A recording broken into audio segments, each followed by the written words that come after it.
Hello everyone, and welcome back to Somatic Wise. New videos on this channel have mostly been on hiatus recently because I've been completing my doctoral paper. Happily, I managed to complete and defend it, and I now have my Doctor of Arts in Ecological Psychology and Environmental Humanities from Veritas Graduate Institute. So on this occasion, I thought I'd take a moment to reflect a little bit about the field of ecopsychology, particularly for those of you who may not be as familiar with it. Then I'll repeat the talk that I gave at the beginning of my doctoral defense. This talk not only summarizes my own research findings, but before that, it outlines a journey that brought me to Veritas in the first place. I thought that maybe my own story could potentially be interesting or supportive to other people who are interested in ecopsychology, but maybe are unsure about what the field is about or how they might get involved. Stories are important. They often draw us in and help us relate and even possibly feel connected in some way. So first, here are my thoughts about ecological psychology, what it is, and why I believe it's so important and hopeful.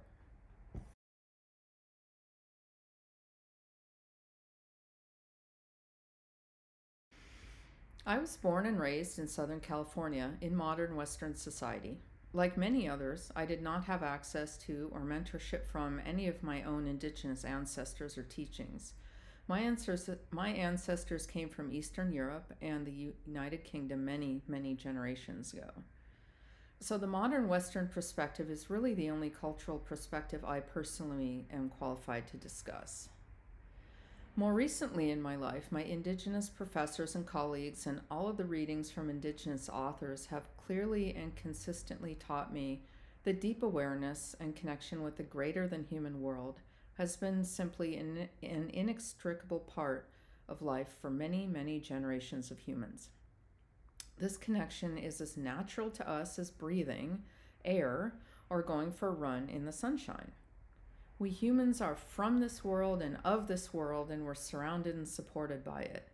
In this context, other animals aren't ours to take and dominate. They are neighbors and friends and family members, and they are held with love, respect, humility, and reverence. The same goes for mountains, rivers, deserts, and other ecological elements.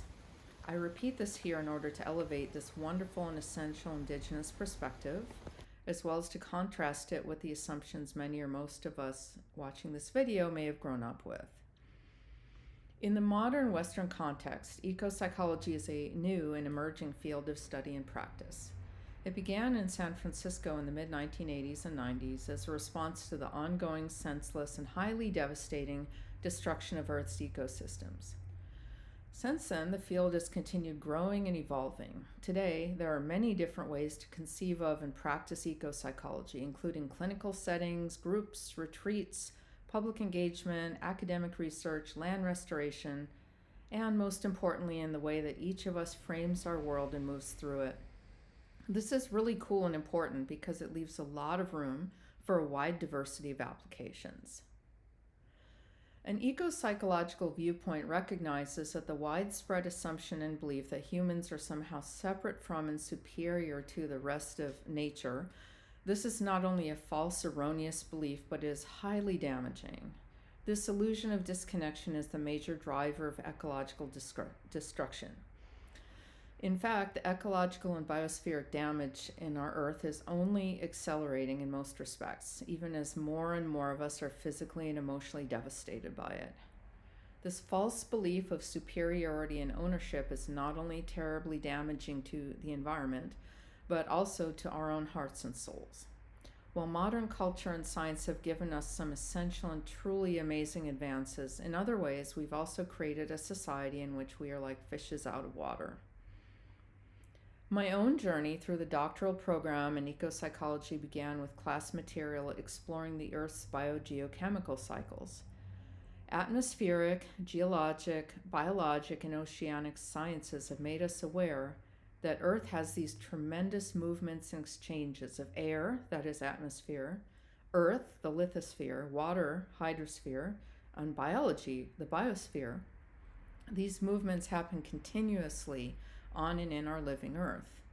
They happen on micro levels, such as the way a fungus breaks down a rock, making it into soil, all the way up to the global movements of atmospheric and oceanic currents and plate tectonics. Biology, that is life, arose as a result of the perfect conditions created by the other three cycles, and all these cycles make biology possible. The main thing separating our Earths from, say, Mars or Venus is that here we are part of a living biosphere. For example, let's take a look at air. Our planet is thankfully large enough so that its gravitational field is able to hold a substantial atmosphere, that is, gases around the envelope of the outside of the planet. We all breathe this in and breathe it out thousands of times every day. This sparks the production of life energy in the mitochondria of our cells. The air itself, with its oxygen content, is the result of biological processes. This neat little arrangement is quite unlike our planetary neighbors, for example Mars, a much smaller planet whose atmosphere is very thin because of its lesser gravity. The Earth is also in a wonderful position relative to the Sun so that we get enough light and warmth to support life. Astronomers call this the Goldilocks zone because it is just right. In other words, we are made by Earth, of Earth, and we remake Earth just like every other living organism. They also remake Earth. The difference is that other organisms besides humans stay within ecological limits so that ecosystems aren't destroyed, or at worst, they are able to recover. Other organisms have never exploited anything without restraint or balance in the way that we are doing. Humans' illusion of separation from and superiority to other ecological systems is driving ecocide. That is, the deliberate destruction of living organisms and other ecological elements. An example is the highly destructive practice of exploding off the tops of mountains or blowing vast holes into the ground in order to obtain desired minerals. That's an extreme but sadly common example. Using pesticides instead of a balanced ecosystem to control your garden is also a form of ecocide, even though it's a lot smaller. Both are widely sanctioned by our society. But as I like to say in permaculture, the problem is the solution. When you look at a problem, there's always a solution in there as well if you just know how to look at it. This includes the problem of human disconnection from the rest of the natural world, driving our ecocidal behavior.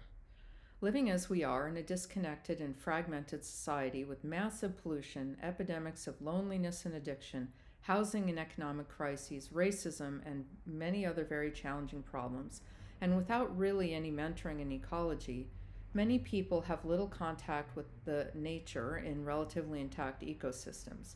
That really hurts us, and we can see evidence of that pain everywhere we look. Ecopsychology posits that one of the very important solutions we need is to return to the wisdom that kept us humans sustainably alive for many millions of years. Returning to the experience of biophilia, our love and connection for nature, is a tremendously healing force. The challenge is how to do so in a modern context, as many genies are now out of the figurative bottle. We all know that there's no going back with regard to many changes that have occurred. However, as we Westerners learn how to reconnect with our own felt sense, our bodily signals and instincts, as we learn to cultivate our connection with the greater than human world, including other animals, and particularly as we start to restore it, to take action, preserve, and cultivate our ecosphere, we can come back to life again. We can move out of numbness and into connection, and with support, things start to feel better, and suddenly, before you know it, everything matters again. Here's one example of how ecotherapy can work in a modern context. Let's imagine that you and I live in the same community and we obtain access to a patch of degraded land. Let's say we decide to work together to restore it. We carefully survey the site, get to know it, listen to it, and develop a sense as to what it needs.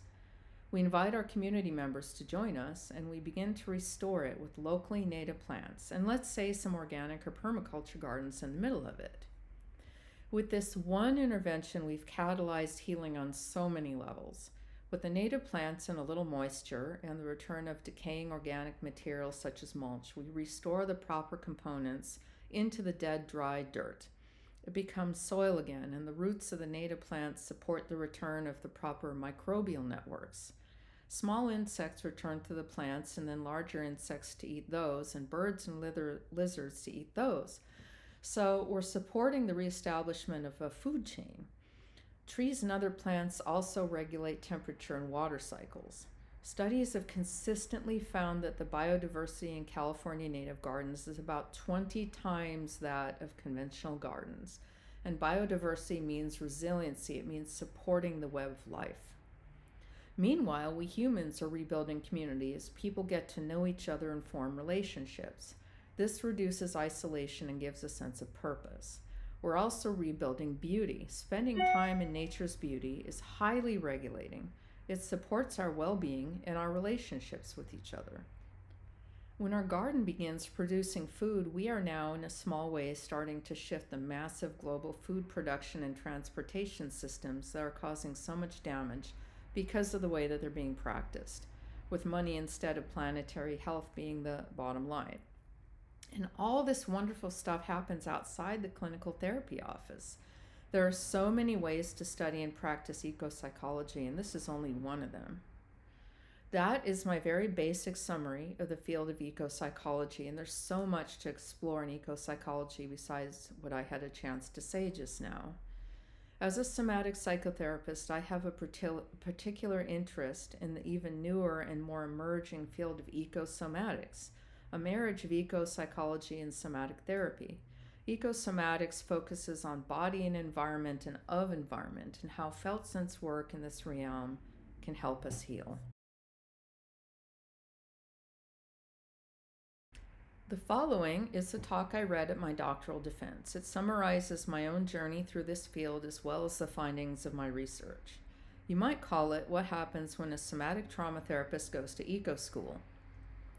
My doctoral paper is a knowledge review and theoretical paper. I explore existing knowledge to find out the underlying reasons we're continuing to destroy our only home, planet Earth, and in this knowledge exploration, what solutions are implicitly available and making those explicit.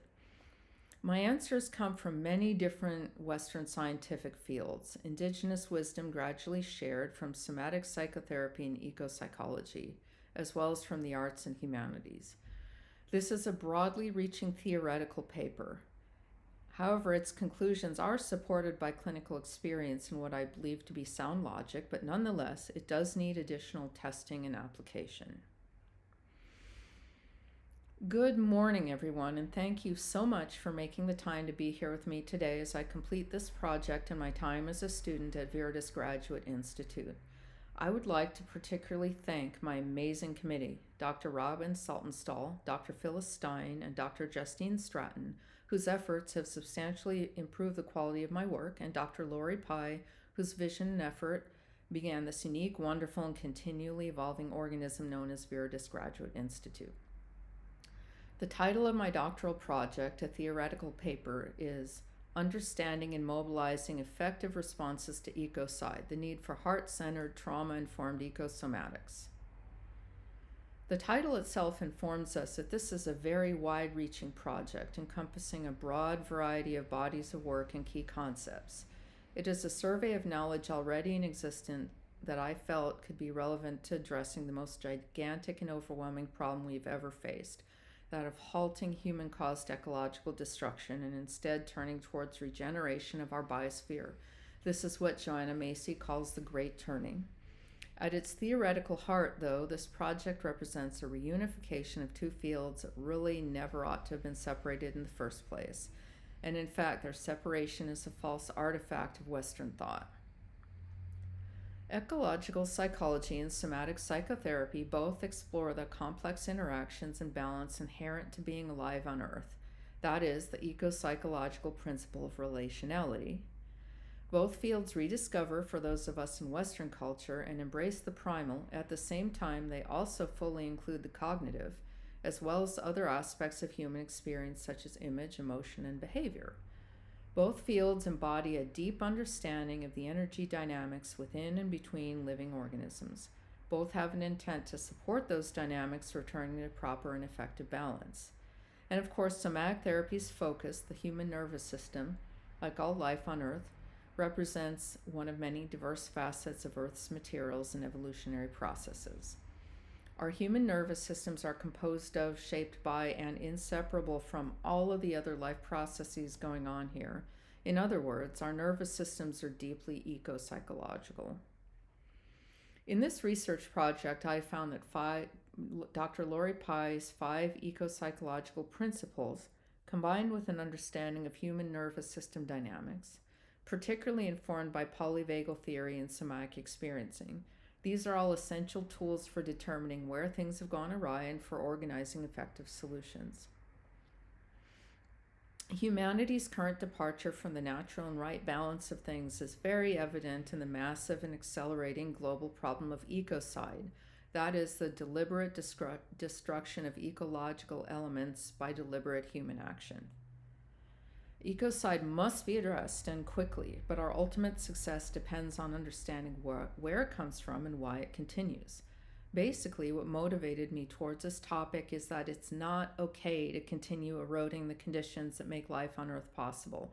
It's not okay to continue perpetuating so much suffering, and we collectively seem to be very stuck. I wanted to draw upon relevant knowledge already in existence to help us understand how we are stuck and how to move forward. I'd like to speak about the life circumstances that drew me to this topic and ontologically how it began to form, so that you can have a sense as to how this project developed within my own ecosystem. Everything I'm going to talk about is from my own point of view, from the perspective of my own life experiences, now informed by this journey into research and knowledge. As such, I'll talk about it as truth. It is my truth, although congruent with the eco-psychological principle of diversity. It may not be true for everyone. It is what I believe and what I have come to know through this process. Since my own ecosystem is, of course, intertwined with all else, I offer this in the hopes that it can be true for others, or at least provide others with helpful information on their own journeys. The conclusions in my theoretical paper came from 3 sources. 1, a very broad-reaching review of relevant knowledge and literature, and 2, from my own clinical experience. And then, as my paper began to take shape and all this knowledge came together, number 3, it began to synthesize itself into new insights and inescapable conclusions. As a theoretical paper, this body of work and conclusions clearly need testing via real-world applications. Personally, I first became deeply interested in ecopsychology around 2005. When, as a relatively newly licensed therapist, I bought a house right next to a native plant restoration park. The naturalists involved with the park were the people who first introduced me to California native plants. Where I live, that is the coastal sage scrub biome of Southern California. Congruent with the eco-psychological principle of relationality and the somatic therapy understanding of human attachment, I found that the relationships I formed with these other humans were very important in helping me attune to my local ecology. As I got to know the plants and form relationships with them too and the wildlife they support, I began to notice the instinctive somatic sense of beauty and peace these indigenous plants brought to my system, and still do, and how it just feels so cohesive and right and good to restore this degraded ecosystem, the park, and on the other side of the fence, my own yard.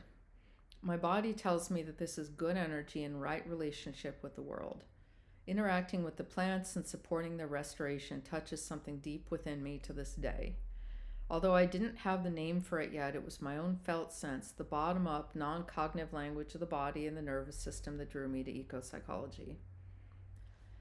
After shepherding my own yard back into a thriving ecosystem with native plants, I partnered with the Los Cerritos wetland stewards in designing and implementing a program for newly sober people, residents of a local residential substance abuse program. We found that just being in the small native plant park near my house, although they didn't know my house was right there, and just engaging in small tasks to help restore it brought these clients peace, joy, excitement, and a new sense of purpose and well-being.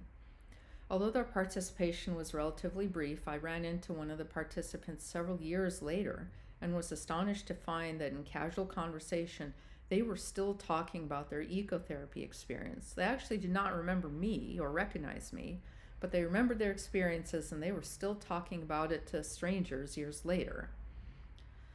Then in 2008, I began to experience an intuitive pull towards somatically based trauma therapy.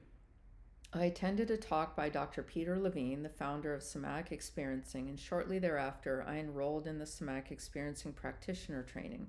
This began my deep dive into that knowledge base and really that way of life.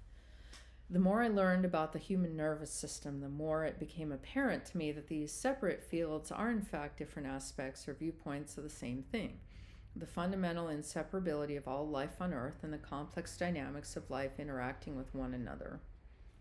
It also began to be apparent that so-called eco-anxiety or ecologically based dysphoria is a survival response rooted in the mammalian autonomic stress response cycle. That it's not neurotic or pathological to be deeply upset when everything we know and love is being threatened or destroyed, and that this nervous system-based understanding of biosphere collapse really had not been addressed. In 2017, thoroughly steeped in somatic experiencing, I began to experience an internal pull back towards a greater than human world. I became certified as a California naturalist, then took 2 other ecopsychology certifications. In 2020, at the end of the year, around December, I had been all alone in my office for 9 months working on telehealth. I was terribly burnt out by the isolation and trauma work of the pandemic, and I knew that I myself needed the replenishment found in nature and that I must also reciprocate this replenishment. Much as I tried to talk myself out of it, I just couldn't shake this wild idea of obtaining a doctorate in ecopsychology, so I enrolled at Veritas. Throughout my studies here, I continually experienced the intersectionality of these 2 fields. In somatic experiencing, many of us who've been practicing for some time have a saying. After a while, you don't practice or do SE, you kind of become SE. That is, as a result of studying and practicing and experiencing a modality that supports an ongoing dialogue within and between the intellectual and the primal, it becomes ingrained. It informs and shapes the way we perceive and move through the world. I'll expand upon this using the language of Dr. Lori Pye's 5 ecopsychological principles. We learn to be in regular contact with our own somatic energy. We listen to the diversity of neural networks and support them to restore our internal balance. In somatic therapy, there's a lot of composting and renewal, as we become aware of and break down neural networks that had initially formed as adaptations to previous stressful or traumatic circumstances, and as such get in the way, blocking thriving in current day circumstances. This process of neuroplasticity, in SE we would call it pendulation and reorganization, inherently supports greater relationality, because when you're caught up in the stress response, you can't truly be present and relational. It's impossible. As Levine says, trauma forecloses our ability to truly be present in the moment and with those around us. This entire process represents one facet of the normal and necessary change that's inherent to our biological and ecological workings, and which should be happening all the time. However, this normal and necessary change is often repressed in Western society due to a lack of affect tolerance, the ability to tolerate our own internal states, including emotions, and by a lot of toxic narratives, as well as a deep overwhelm from so many problems and demands we all face in the modern world. And so with that, you can see the inherent relationship between ecological psychology and somatic psychotherapy. So now I'll provide a general outline of my paper. I encourage everyone who's interested to please consider reading it. My paper begins by introducing the tremendous global problem of ecocide. The customs and practices of our daily lives are fundamentally eroding the Earth's capacity to support life. Like all life, humans' very existence depends completely upon Earth's biogeochemical cycles and the constant exchanges of its ecosystems, including the raw materials for our bodies and the biochemistry that creates and maintains the sparks of life in our metabolisms. Furthermore, we all have a deep natural love for ourselves, each other, and the greater than human world. This love makes biological sense as the resulting motivational state supports our right relationship to the rest of the world. One section of my paper is dedicated to reviewing multiple sources of evidence for this biophilia. Why then are we humans destroying everything? Why is this destruction only accelerating, even though so many of us are deeply distressed by it? What is causing this profound imbalance, and for what reasons are we tolerating it? The front matter of my paper is structured according to institutional requirements, and it lays out the reasoning and methodology for this project. It also includes a brief review of the 6 sources that I found most foundational to this endeavor. In an Unspoken Voice by Dr. Peter Levine, The Polyvagal Theory by Dr. Stephen Porges, Radical Ecopsychology by Dr. Andy Fisher, Earth Grief by Stephen Harold Buhner, Unruly Edges, Mushrooms as Companion Species by Dr. Anna Singh, and Ecotherapy, Healing with Nature and Mind by Linda Bazell and Dr. Craig Schallquist. The next section of my paper is an explanation of Dr. Lori Pye's 5 ecopsychological principles: energy, diversity, composting and renewal, relationality, and change. These 5 principles have governed ecosystems and the conditions that support life on this planet for billions of years. I then weave the principles throughout the entire rest of the paper.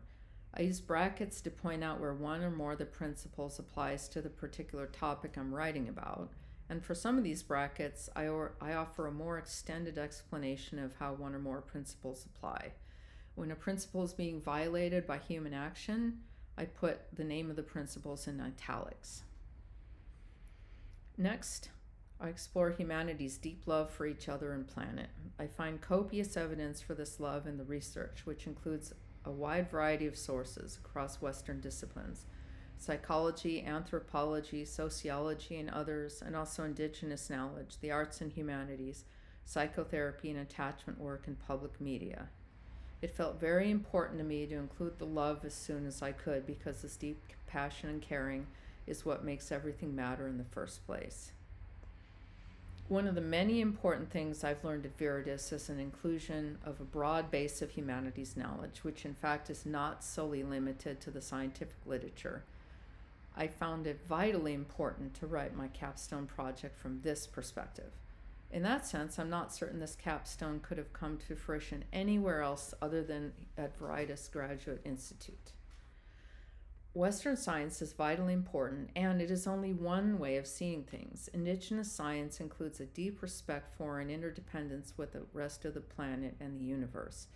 I include indigenous science with permission from one of my main mentors, Dr. Gregory Kahete, and I include it to elevate, not to appropriate, and include a section about how important it is to be respectful, not exploitative. It became evident in my research that the modern Western loss of this perspective, a disconnect from earth and love, is a major driver of ecocide. I then examine in greater detail the problem of widespread global ecological destruction. Since homicide is the murder of one or more humans, I define ecocide as the human-caused murder or destruction of ecological elements. This is a rather broad definition, and yet I feel it's useful in reframing our normalized day-to-day practices. Obviously, ecocide occurs on a spectrum. For example, driving a car across town is very different from clear-cutting a forest, but both do contain elements of ecocide.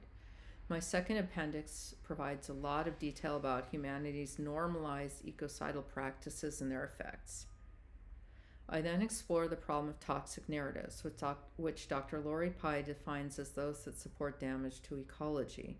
I analyze about 10 of them in greater depth. Narratives such as individualism, anthropocentrism, growth, exceptionalism, entitlement, and intellectualization, using the 5 principles as a lens to determine how they each and collectively contribute to the normalization of ecocidal practices. But then, if we humans truly do have deeply ingrained biophilia, love for life and earth, then why are we so vulnerable to these narratives? For what reasons are we not calling them out and shifting them? As a somatic trauma therapist, I wanted to look at the involvement of our autonomic nervous systems, which evolved to protect us from immediate or short-term threats. They did not, however, evolve to cope with the overwhelming and ongoing problem of ecocide. And I found a lot of evidence that collectively we are overwhelmed and stuck in traumatized states, which contribute to a wide variety of ecocidal behaviors as well as our tolerance to them. My paper explores the profound overwhelm and foundational autonomic dysregulation that people tend to experience these days as a result of the multifaceted onslaught of current societal structures, practices, and problems. This foundational dysregulation is created by and creates toxic narratives. I talk about the problem of poor affect tolerance, that we haven't generally had the mentoring or support to learn how to tolerate our own emotions, and this substantially lowers our resilience. From there, the paper shifts into the psychoneurophysiology. I use the lens of polyvagal theory to explain for the reader the automatic psychophysiological states of social engagement, fight, flight, and freeze. Next, I explore how each of the latter three stress response states appear in the context of ecocide. That is, what do ecocidal behaviors and responses to ecocide look like when one's nervous system is stuck in the fight response, the flight response, the freeze response, or any of their blended varieties, shame, fawning, grief, and denial. After laying out the polyvagal undergirding of the massive problem of ecocide, I then begin the shift towards solutions with an explanation of neuroplasticity, the innate capacity of the nervous system to repattern itself, updating to current circumstances, that is, the principle of composting and renewal. Next, I move into my conclusions and recommendations. These come from all the sources and information I have reviewed for this paper, as well as from my clinical experience, and from seeing how all of these sources appear to fit together, in essence, synthesizing new thoughts and connections. I conclude that we are stuck in feedback loops between wider societal narratives and practices, including a multitude of stressors and toxic narratives, and lack of mentoring and support. And then, on the individual level, our autonomic threat response cycles of fight, flight, and freeze, and that these feedback loops are worsening the problem of global ecocide. And that our autonomic threat response cycles of fight, flight, and freeze, and their combinations of shame, fawning, grief, and denial, which I explore in the paper and how to recognize them. All of these autonomic threat responses are major players in the stuckness, collectively. I conclude that we need to engage the awareness and tools offered by ecopsychology and somatic psychotherapy.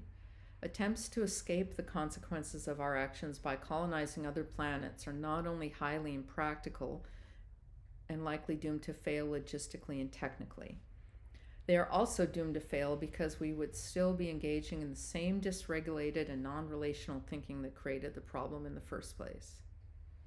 Another essential conclusion is that polyvagal theory itself is inherently ecopsychological, whether or not Dr. Porges and other practitioners are specifically aware of this. This is because polyvagal theory describes the interrelational ecopsychological forces that shaped the evolution and function of the mammalian nervous system. It is organism and environment, but more than that, is organism of environment. One cannot take the ecopsychological out of polyvagal theory. An additional conclusion is I suspect colonization itself may be a result of extreme trauma and dysregulation due to the inherent dissociation from empathy, diversity, relationality, and interdependence. Colonization does not represent right relationship to the world. Moving into my recommendations, each of them is really an underlying principle, a nugget of understanding, if you will, that can provide guidance to those wanting to initiate change, away from ecocide and towards biospheric recovery and healing. As such, each recommendation can and should be applied with a lot of creativity, diversity, and flexibility.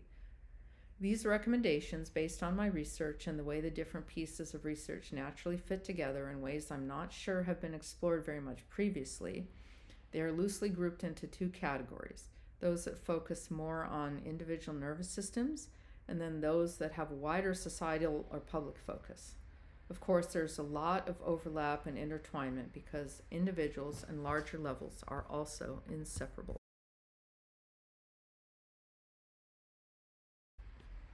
Individual recommendations.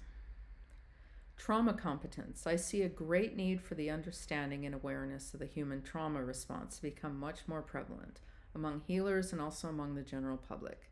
We humans don't really know how we work inside, and this lack causes a lot of misery. Comprehension reduces or eliminates disorientation, shame, guilt, and stigma, often immediately, which offers opportunity for coming out of overwhelm and freeze. The neuroception of safety. Stephen Porges named a principle that we somatic psychotherapists hold awareness of and work with every day, that involuntary limbic and brainstem perception of safety are absolutely a prerequisite for productive neuroplasticity and pattern change. In other words, we have to feel safe and supported in order to go within and explore the sharp edges. Otherwise, our responses will be dictated by our mammalian threat response cycles, out of the control of our conscious minds. We need good energy and relationality in order to shift towards health. Similarly, attunement and deep listening, these are vital for the neuroception of safety, secure attachment, and relationality. Putting the love back, here I invoke biophilia. We need a conscious effort to invoke and support our innate love for each other, our planet, and ourselves. Plus, biophilia feels good and it gives us the wind in our sails to carry us out of the doldrums we've been stuck in.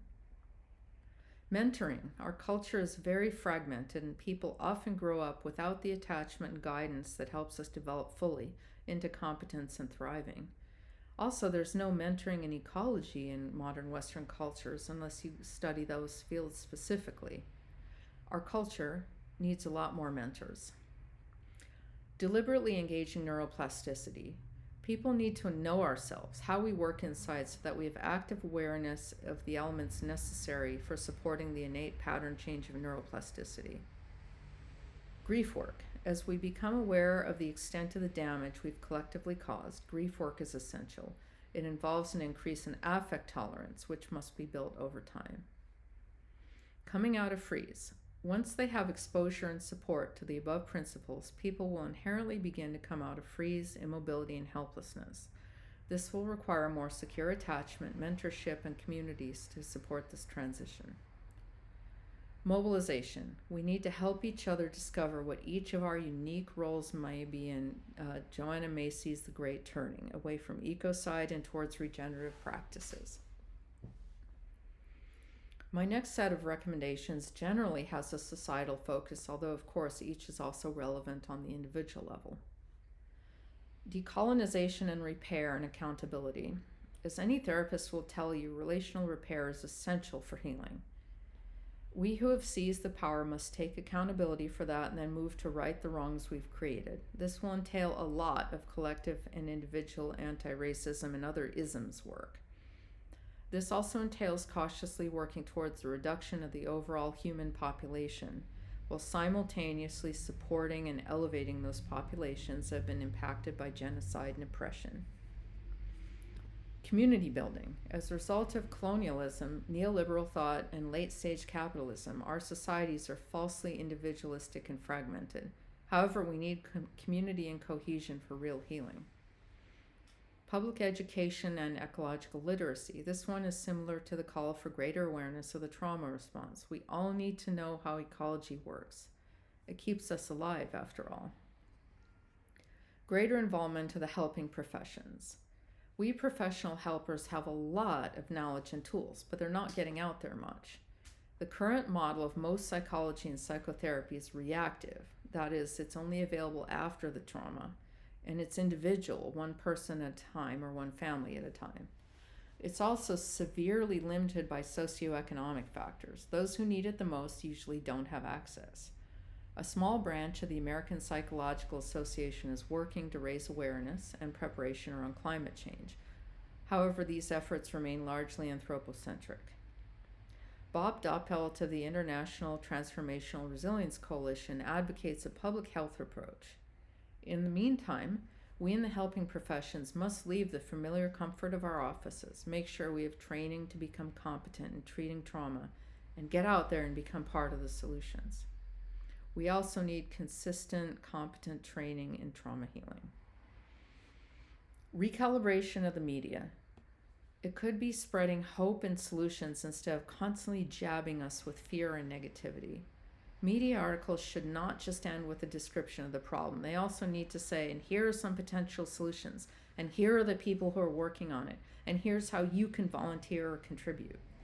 As things stand today, the media is directly culpable for inciting additional stress response without relief or solutions offered.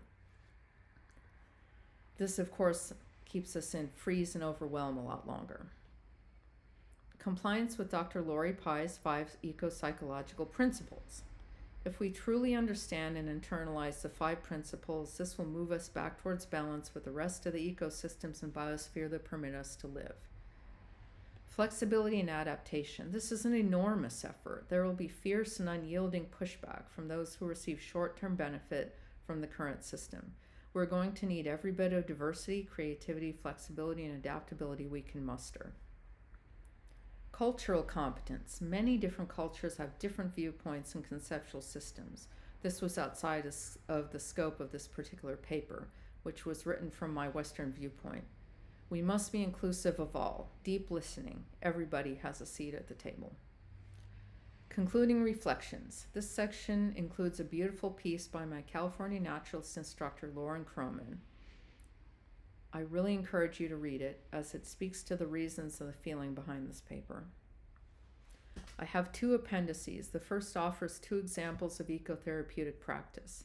The second is a broad survey of the major types of ecocide being practiced in our world today. This video has provided a summary of the field of ecological psychology according to my own view and understanding.